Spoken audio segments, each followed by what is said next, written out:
Hello. Hello, family. That's used by one of the people I respect most, Vusit Mukwayo. Hello, family. But that's on a side note. I hope you've been enjoying this course and you have been taking practical steps. Every module, as you apply it, you will see a huge difference in your business. So, one of the things we skipped in the last module is your assignments. So, for your first assignment, first think of an online business. Because I was having a conversation with someone, I think a few weeks ago. I don't know when whenever you get to see this course, just know it's a few weeks ago. And I was telling them how that I got into the DM of so many businesses making inquiries about their products and services last year, and only a few sent me an offer in December. I'm not saying that they should have spammed my DM or my text message. Only a few. It shows how much they do not have databases. And that's why you need a VSL urgently in your business or company or your brand. Because one of the things that it will make sure you have is a customer database, which is scarcely used by business owners today. And guess what? It is easy to sell to a warm lead than a new lead. It is easy to sell to someone that has bought from you before than someone that has never bought from you or buy from you already.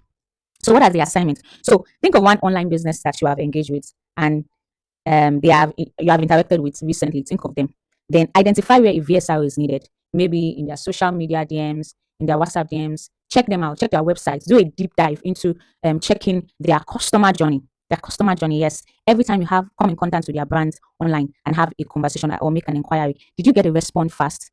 Why automated messages are beautiful. After the automated message, how long did it take for them to reach out to you to get your response, just in case you do not respond to the automated message? Because the idea of automated message, in fact, is not to say, hello, we are busy now, drop your message. No. In fact, an automated message is to start the conversation in absentia. So you have a few questions already in your automated message. Hey there, or the way automation works, you can even add the person first name that chats you up. Hey Joy, and welcome to this brand. Would you want to get our advertising services, our sales takeover service, or our training for your virtual sales reps in your company? Will you want to get this? Are you seeing?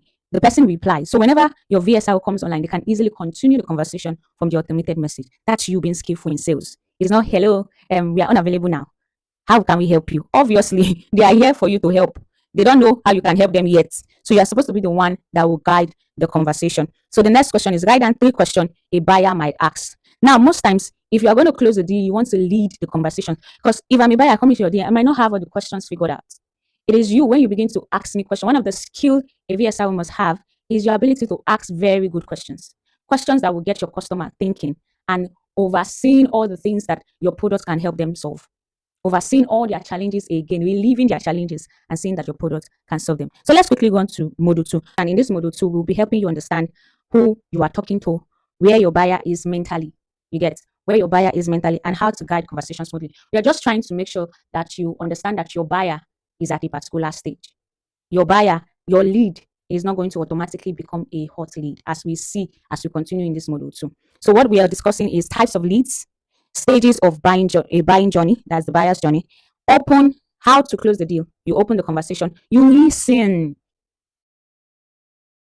If you're going to do well in skills, you must be an active listener.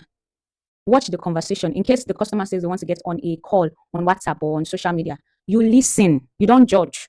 Listen. You don't just try to sell immediately. Listen to the customer complaint. Oh, I am scared. I bought from this person. You empathize with the customer and then go ahead to show why your brand is the best option. And then after you have shown that your brand is the best option, make sure you keep your promise as a business owner.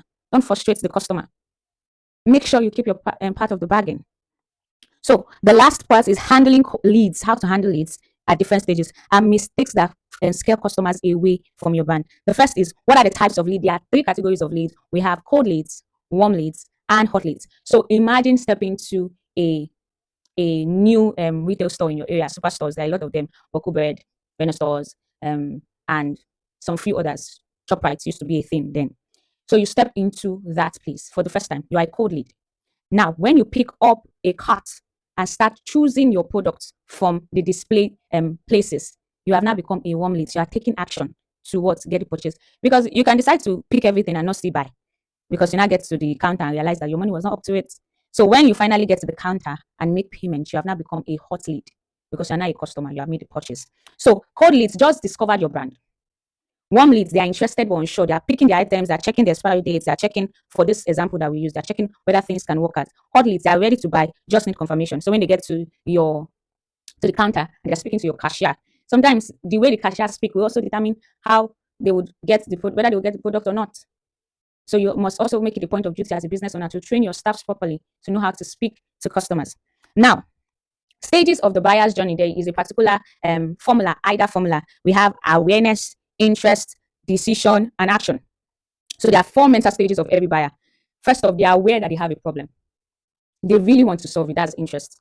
The decision, they are still contemplating, should I buy or not? Then they finally buy. That's the action they take.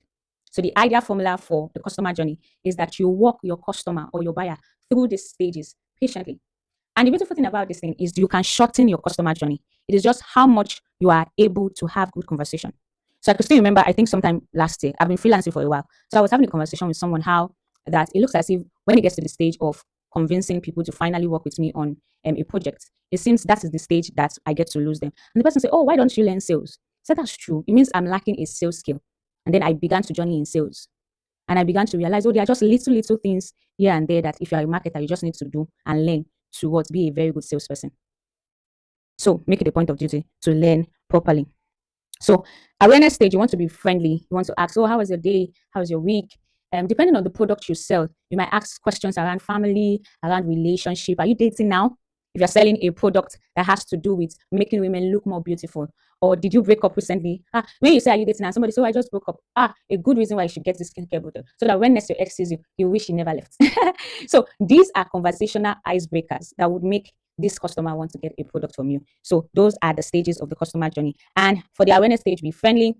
For the interest stage, you want to share more information. You want to ask reasonable questions that spurs conversations, that makes people relieve their problems, and then provide your product as solution. Decision process, you want to reassure them that they are buying the product, give guarantees, give this, mention this, and how you will be there if they have any questions. Because nothing is as reassuring as knowing that I can still come back and ask questions and nobody is going to ignore me. Then lastly, be clear, take action, and be confident. So how do I move for the conversation flow? The conversation flow is open. So first conversation you are having with the customer, like I said, for some businesses, they have automated messages, which is beautiful, but their automated message is not going to start the conversation, therefore reducing their chances of closing the deal. How will you say we are unavailable now? Well, how can we help you? No, you want to start the conversation already. Hi, Joy, like I said before, welcome to Breaking Sales Limits. How can we be of help to your business? Do you want us to help you run out? Do you want us to help you hire a virtual sales respondent? Do you want us to help you take over your sales in your company? Or do you want us to consult for you as a startup? You are confused, you have a great idea, or you have started already, but you are struggling as a startup. I saying, I have given you 4-5 options, and then you will not choose one, or you say, no, none of this is what I need. So whenever the VSL comes online, they continue the conversation from there. Those questions are already making your clients or target audience or your lead that's coming to your DM to begin to think about working with you, because they now realize and they now know that they came into the right company's DM, because the services you have listed, at least 1 or 2 of them, is what they are looking for. So your automated message should also be sales driven. It's not just, hello, we are not available, we'll talk to you later. So the first point is the conversation starter, which is to open the conversation. Now, when you have opened the conversation, you start asking reasonable questions. Don't just, when the customer asks you and they see an ad and they come to your DM, don't just send them the price. Even when they ask you the price, counter with a better question. What do you, if it's a clothing brand, oh, what event are you planning to wear this clothes for? Are you seeing? You're already building a relationship. They share, oh, it's my friend's wedding. Wow. Are you married? They say, no. Oh, you're still single. Don't worry. Yours is coming. We'll be sure to also be here to help you get your clothes. How can we be of help? What size do you wear? You don't wait till the customer start asking. You are asking them. You are upselling. When you've even sold one thing, you now ask, do you still want this? Maybe they came into the DM and you sell clothes, shoes, bags, and they only came for clothes. You cannot tell them, oh, we have a piece, a wonderful shoe that will match this dress perfectly. You send them a picture of it. That is the role of a VSL.